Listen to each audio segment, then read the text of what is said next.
Next topic हमारे पास क्या है कि हम किस तरीके से अब यहाँ पे जो है अकाउंटिंग ट्रीटमेंट करते हैं डिसोल्यूशन ऑफ फर्म की।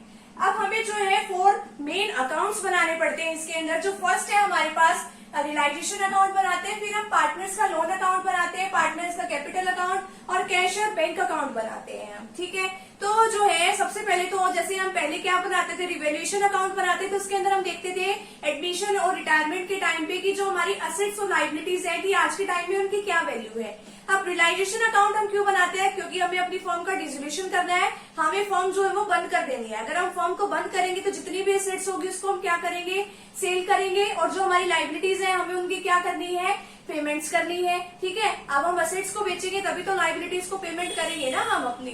ठीक है, तो हम यहाँ पे रियलाइजेशन अकाउंट में ये सब ट्रांसफर करते हैं। फिर हम बनाते हैं पार्टनर्स का लोन अकाउंट। अगर मान लो कि फर्म ने पार्टनर से लोन लिया हुआ है तो उसकी वो भी पेमेंट करेगी और उसके लिए अलग से हम सेपरेट अकाउंट बनाते हैं, वो हम रियलाइजेशन अकाउंट के अंदर नहीं लिखते। आगे क्या है, पार्टनर्स का कैपिटल अकाउंट। पार्टनर्स के कैपिटल अकाउंट में जो भी रिजर्व्स वगैरह है वो सब हम ट्रांसफर कर देते हैं, या फिर जो भी हमारे लॉसेस होते हैं वो सब हमने उनसे कवर करने हैं, वो सब देखते हैं।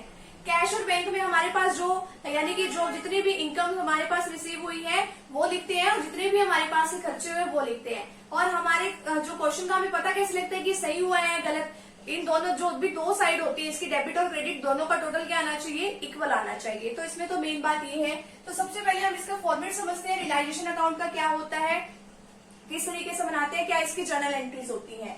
आप देखो कि सबसे पहले ये होती है हमारे पास डेबिट साइड और ये होती है हमारे पास क्रेडिट साइड। तो सबसे पहले हम क्या करते हैं, डेबिट साइड के अंदर जितनी भी हमारे पास असेट्स होती है, कैश को छोड़ के या फिर जो हमारे पास ये जो लॉसेस वगैरह होते हैं उन सभी को छोड़ के बाकी जितनी भी हमारे पास असेट्स होती हैं, एक्सक्लूडिंग कैश बैलेंस और फिक्टिशियस असेट्स को छोड़ के, ठीक है, सारी असेट्स, बाकी तो हम सारी की सारी असेट्स लेते हैं लेकिन लेते किसको नहीं है, ना तो कैश बैलेंस को लेते हैं हम, ना ही ऐसे बैलेंस को लेते कि जिसको जो है मनी में कन्वर्ट वगैरह जो है अभी नहीं किया जा रहा है। ठीक है, उनको भी नहीं लेते हैं। और जो डेबिट बैलेंस है P&L का, अब आपको पता होगा कि P&L का क्रेडिट बैलेंस क्या होता है, प्रॉफिट होता है, और P&L का डेबिट बैलेंस क्या होता है, लॉस होता है। तो हम इनको नहीं लेते हैं क्योंकि बैलेंस शीट में होती है वैसे तो ये, लेकिन हम इनको लेंगे नहीं। ठीक है, तो अगर जो भी हमने ट्रांसफर करनी है, पहले तो जितनी भी बैलेंस शीट में जो भी एसेट्स होती है ट्रांसफर करने के लिए कहाँ ट्रांसफर करेंगे, सारी एसेट्स को यहाँ पर ट्रांसफर करेंगे। ठीक है, अब देखो कि अगर हमें लाइबिलिटीज ट्रांसफर करनी है, असेट्स यहाँ ट्रांसफर करते हैं ना हम बैलेंस शीट से, अब लाइबिलिटीज जितनी भी होती है हमारी वो हम क्रेडिट साइड में करते हैं। ये डेबिट साइड होती है, क्रेडिट साइड होती है ना, पर्टिकुलर अमाउंट, ये क्रेडिट साइड में सारी की सारी लाइबिलिटीज ट्रांसफर कर देते हैं, लेकिन जो है रिजर्व्स वगैरह जो होते हैं वो हम ट्रांसफर नहीं करते, ना ही जो है P&L का क्रेडिट बैलेंस क्या होता है, प्रॉफिट, ना वो करते हम इसके अंदर। ठीक है, अब देखो कि अगर हमारे पास जो भी एसेट्स होती है, कई एसेट्स पे हम प्रोविजन बना के रखते हैं, तो जो प्रोविजन है वो हम असेट्स के साथ जो है यहाँ पर नहीं लिखेंगे, इसके अंदर सिर्फ हम ग्रॉस वैल्यू लिखेंगे। जैसे कि डेटर्स के साथ प्रोविजन होता है ना, तो डेटर्स की जो वैल्यू है वो तो हम लिख देंगे यहाँ पे एसेट साइड में, लेकिन जो उसके रिगार्डिंग जो प्रोविजन बना हुआ है उसको हम कहाँ पे लिखेंगे, उसको हम यहाँ पे क्रेडिट साइड में लिखेंगे। जितना भी प्रोविजन बना हुआ है आपका वो सारा यहाँ आ जाएगा, चाहे प्रोविजन फॉर डाउटफुल डेट्स हो या फिर प्रोविजन किसी भी तरीके का हो, डेप्रिसिएशन का हो, मशीनरी का हो, जो भी है, लिखना कहाँ पे है, हमें यहाँ पे लिखना है by provision on my assets. ठीक है, by provision on assets such as provision for doubtful debts, provision for depreciation, जितना भी प्रोविजन वगैरह है वो सब आपको यहाँ पर लिखना है। तो असेट्स ट्रांसफर करेंगे यहाँ पर, लाइबिलिटीज ट्रांसफर करेंगे यहाँ पर, प्रोविजन ट्रांसफर करेंगे वो भी क्रेडिट साइड में। ठीक है, आगे क्या होता है अब इसके अंदर, ठीक है, यहाँ तक तो आपको अच्छे तरीके से समझ में आ ही गया होगा। अब देखो असेट्स ट्रांसफर करी हमने यहाँ पे, अब जो है असेट्स का जो पैसा मिलेगा, और इसमें मेन बात और होती है, जो भी हम डेबिट साइड में जितनी भी एंट्री करते हैं उसके साथ टू का यूज करते हैं, क्रेडिट साइड में जितनी भी एंट्रीज करते हैं उसके साथ हम बाय का यूज करते हैं। यहाँ पे हम लिखेंगे बाय बैंक या कैश अकाउंट, जो भी है यहाँ पे हम लिख देते हैं, बैंक भी लिख सकते हो, कैश भी लिख सकते हो, वो आपकी विषय है, या फिर जो आपके क्वेश्चन में आपको बोला है, जो आपकी एसेट्स यहाँ पे ट्रांसफर करी थी वो आपने बेचने के लिए ट्रांसफर करी होगी। अब आपके पास पैसा आएगा, तो जो पैसा आएगा असेट्स को बेचने से जो भी पैसा आता है वो आप यहाँ पे क्रेडिट साइड में लिख दोगे। ठीक है, अब देखो कि जो बाय बैंक या कैश अकाउंट हमने यहाँ पे ये नहीं लिखना बाय सेल ऑन असेट्स, नहीं, वो आप नीचे नरेशन दोगे कि हाँ भाई ये बाय बैंक आपने यहाँ पे क्यों लिखा है, amount received on realisation of assets, आपने असेट्स को रियलाइज कराया है, आपने असेट्स को सेल किया है, तो उसके वजह से आपके पास यहाँ पे पैसा आया है। यहाँ पे बाय बैंक अकाउंट दोबारा फिर लिखा हुआ, आपके पास दोबारा पैसा आया है। कहाँ से आया? Amount received from unrecorded assets, ऐसी एसेट जिसको रिकॉर्ड नहीं किया गया है, लेकिन अब आपने जो है अनरिकॉर्डेड एसेट्स, लेकिन आपके पास एसेट्स तो थी, आपने उसको सेल किया तो वहां से आपके पास पैसा आ गया। अगर आपने एसेट्स को बेचा है तो बाय बैंक की एंट्री करोगे या बाय कैश की एंट्री करोगे। कई बार ऐसा होता है कि जो आपका पार्टनर होता है कोई भी, ठीक है, वो क्या करता है सेटलमेंट के बदले ये अपनी जो एसेट्स वगैरह है वो ट्रांसफर अपने उसमें करवा लेता है। अगर कोई पार्टनर एसेट्स लेता है, आपने बेची नहीं है, आपने किसी पार्टनर को दी है, तो वहां पे बाय बैंक नहीं लिखोगे, वहां पे आप लिखोगे by partners capital account. Reason क्या दोगे आप यहाँ पे? Assets taken over by partner, की जो पार्टनर है उसने एसेट्स ली है। अब आ जाओ यहाँ पे तो हमारे पास पैसा आया था क्रेडिट साइड में, अब जो लाइबिलिटीज है आपने उसकी भी तो पेमेंट करनी होगी, तो उसमें क्या करोगे? टू बैंक या cash account, amount paid for discharging liabilities, आपने लाइबिलिटीज के अमाउंट को पे किया है। टू बैंक या कैश अकाउंट दोबारा फिर लिखा हुआ है, ये अनरिकॉर्डेड लाइबिलिटीज है। जैसे वहां पे अनरिकॉर्डेड एसेट्स थी, वैसे यहाँ पे अनरिकॉर्डेड लाइबिलिटी है। नेक्स्ट से टू बैंक अकाउंट फिर किया गया है, इसकी नरेशन में क्या दिया गया है? Expenses on realisation. एक्सपेंसेस भी तो होते हैं रियलाइजेशन, एसेट्स को क्लोज करना, यहाँ से सब कुछ सेटलमेंट करना, किसी की फीस पेमेंट करना, तो उसके अंदर जो है आपके काफी सारे खर्चे होते हैं, तो वो भी आपकी पेमेंट करनी पड़ती है। जैसे किसी पार्टनर ने एसेट्स ली थी, वो आपने क्या किया था? Bye partners capital account. अगर ऐसे ही लाइबिलिटीज कोई पार्टनर टेक ओवर कर लेता है तो हम उसके लिए क्या लिखते हैं? To partners capital account, liabilities taken over by the partner. ठीक है, अब देखो कि अगर मान लो कि जो है आपने क्रेडिट साइड का टोटल कर दिया, डेबिट साइड का टोटल कर दिया। अगर क्रेडिट साइड का टोटल जो है डेबिट साइड के टोटल से ज्यादा है, मान लो इसका टोटल आया 2000, इसका टोटल आया 1000, ठीक है, इसका कम आया ना। अगर जो है क्रेडिट का टोटल ज्यादा होता है डेबिट के टोटल से, तो हमें प्रॉफिट होता है, तो वो प्रॉफिट हम पार्टनर्स में बांट देंगे, टू पार्टनर्स कैपिटल अकाउंट। अगर इसके अपोजिट हो जाता है, डेबिट साइड का टोटल खर्चा ज्यादा हो जाता है और इतने पैसे हमारे पास आते नहीं है, तो हमें क्या होगा? लॉस होगा, वो भी हम उसमें ट्रांसफर कर देंगे बाय पार्टनर्स कैपिटल अकाउंट में। नरेशन लिख देंगे for transferring loss on realisation.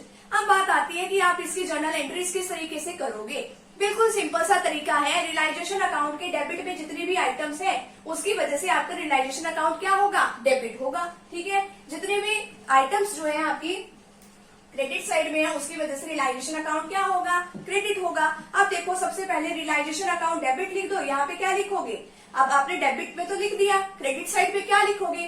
To assets या फिर टू सेंड्री एसेट्स आप यहाँ पे लिख दोगे। आपने ट्रांसफर करी है। नेक्स्ट हम इसमें क्या करेंगे कि जो इसमें क्या होता है कि जो भी क्रेडिट साइड में जो आपकी एंट्रीज होती है रियलाइजेशन अकाउंट, उसमें क्या होता है? क्रेडिट होता है। तो हम क्या करेंगे? Liabilities account debit to realisation account. तो इस तरीके से डेबिट और क्रेडिट में ऐसे एंट्रीज होती हैं। तो अभी आप यहाँ तक का स्क्रीनशॉट ले लीजिए। आगे जो है हम इसके एक प्रैक्टिकल क्वेश्चन डिस्कस करेंगे।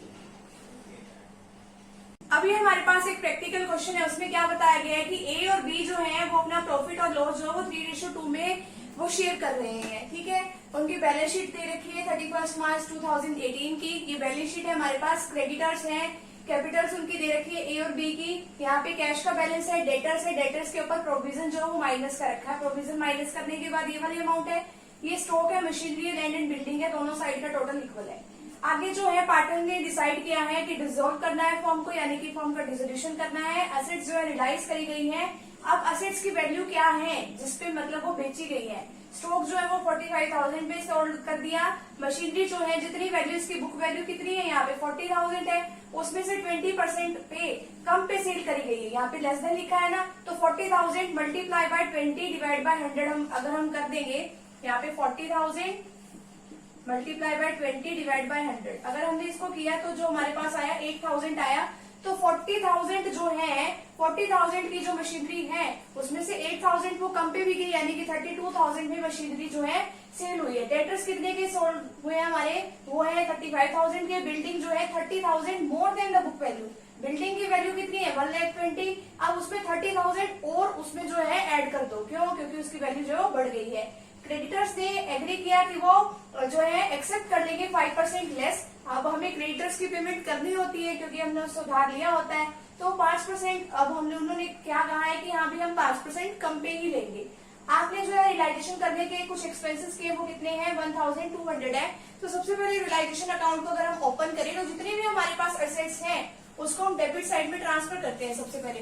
तो यहाँ पे जो है हम कैश बैलेंस को तो ट्रांसफर करते हैं नहीं, अब डेटर्स के साथ जो प्रोविजन होता है, प्रोविजन कहाँ ट्रांसफर करते हैं, क्रेडिट साइड में ट्रांसफर करते हैं। ठीक है, तो जो प्रोविजन है वो हम कहाँ पे ट्रांसफर करेंगे, क्रेडिट साइड में कर दिए 1800 से। जो डेटर्स है, जो डेटर्स की जो ओरिजिनल अमाउंट है वो हम डेबिट साइड में ट्रांसफर कर देंगे। आगे हमने स्टॉक ट्रांसफर कर दिया, आगे जो है मशीनरी जो है 40,000 की ट्रांसफर कर दी, लैंड एंड बिल्डिंग जो है 1,20,000 की वो हमने यहाँ पे ट्रांसफर कर दिया। क्रेडिट साइड में यहाँ पे तो हमने सारी एसेट्स ट्रांसफर कर दी, क्रेडिट साइड में हम सारी जो है लाइबिलिटीज है उनको ट्रांसफर करते हैं। लाइबिलिटीज में क्या है, क्रेडिटर्स है, तो क्रेडिटर जो है 20,000 के वो हमने यहाँ पे ट्रांसफर कर दिए। प्रोविजन वाला जो है हम पहले कर चुके हैं। अब जो है हमारी असेट्स जो सेल हुई है, असेट्स को जब सेल होती है उसको क्या करते हैं, बाय बैंक अकाउंट लिखते हैं। अब नरेशन में इसका लिखते हैं असेट्स रियलाइज। अब कितनी कितनी एसेट्स कौन कौन सी वैल्यू पे सेल हुई है हमारे यहाँ पे, जो स्टॉक है वो 45,000 में यहाँ पे सेल हुआ है, लिख दिया। मशीनरी की वैल्यू जो है वो 40,000 की थी, 40,000 में से जो है 20% वो कम पे भी किए तो 8,000 माइनस कर देंगे तो 32,000। अब डेटर्स की सेटलमेंट कितने में हुई है, 35,000 में, और बिल्डिंग पहले वैल्यू इसकी 1,20,000 थी, 30,000 और इसकी वैल्यू बढ़ गई है तो 1,50,000। तो ये जो है इन सभी का टोटल करके 2,62,000 हमारे पास आ गया है। इन सभी का क्या कर देंगे, टोटल 2,83,800 हमारे पास आ जाएगा। अब हमने करनी है यहाँ पे, वो तो असेट्स के तो पैसे हमें मिले हैं, अब ये जो है क्रेडिटर्स के पैसे जो हमें पे करने हैं वो हम यहाँ पे लिखेंगे टू बैंक अकाउंट। अब हमने यहाँ पे दो बार क्यों लिखा है, एक बार तो हमने क्रेडिटर्स की पेमेंट करी है, एक बार हमने एक्सपेंसेस की पेमेंट करी है। जो हमारे एक्सपेंसेस थे रियलाइजेशन के वो तो कितने थे, 1,200 थे, और जो क्रेडिटर्स की पेमेंट है वो क्या कही गई है, यहाँ पे क्रेडिटर्स 20,000 के थे, इन्होंने कहा कि 5% हम चलो कम पे ले लेंगे। तो 20,000 का अगर हम 5% निकालते हैं तो हमारा 1,000 आता है। ठीक है, 1,000 जो है वो कम पे लेंगे, तो 20,000 में से अगर हम 1,000 को माइनस करें तो 19,000 की हमने उनको पेमेंट करी है। तो इन सभी का टोटल कर देंगे यहाँ पे, और यहाँ तक की अमाउंट का हम टोटल करके हमारा जो डिफरेंस आया वो 8,800 का आया। अब क्रेडिट साइड का टोटल ज्यादा है तो इस वजह से हमें प्रॉफिट होगा, वो हम प्रॉफिट उनके पार्टनर्स के कैपिटल अकाउंट में डाल देंगे, ए और बी में। ठीक है, कौन सी रेशो में, 3:2 में। अब जो है 8,800 का अब हम सबसे पहले कर देंगे 3/5 और 8,800 का हम कर देंगे 2/5। ये ए के अकाउंट में चला जाएगा, ये बी के अकाउंट में। तो इसमें अमाउंट आई 5,280 और बी के अकाउंट में गई 3,520। अब आगे इसके बाद रियलाइजेशन अकाउंट बन गया, इसके बाद हमने बनाना होता है पार्टनर्स का कैपिटल अकाउंट। तो कैपिटल अकाउंट में हम यहाँ से क्रेडिट साइड से स्टार्ट करते हैं, बाय बैलेंस ब्रोट डाउन, जैसे आप रिवैल्यूएशन अकाउंट में पार्टनर्स का कैपिटल अकाउंट बनाते थे। तो ये जो है 1,50,000 और 90,000 ये इसकी वैल्यू है। अब रियलाइजेशन में इनको क्या हुआ है, प्रॉफिट हुआ है 5,280 का और 3,520 का, बस सिर्फ इनको ऐड कर दो और यहाँ पे जो है फाइनल पेमेंट हमने इनको इतनी कर दी टू बैंक अकाउंट में। अब आगे क्या बनाते हैं इसके बाद, बैंक अकाउंट या फिर कैश अकाउंट। सबसे पहले क्या है कि जो हमारा कैश का बैलेंस है, जो हमारे पास जितनी भी आइटम्स यहाँ पे आती हैं जिससे हमें कैश रिसीव हुई है वो हम डेबिट में लिखते हैं, जो भी खर्चा है वो हम क्रेडिट में लिखेंगे। तो बैलेंस ब्रॉट डाउन ये कहाँ से आएंगे, कैश का बैलेंस है तो कैश का बैलेंस है तो कैश में लिखेंगे 7,000। तो रियलाइजेशन अकाउंट, जो भी एसेट्स को सेल करने से हमारे पास पैसा कहाँ से आया है, सिर्फ इसमें यहीं से आया है ना, एसेट्स को सेल करने से 2,62,000 का, इनको ऐड कर देंगे 2,69,000 आ गया।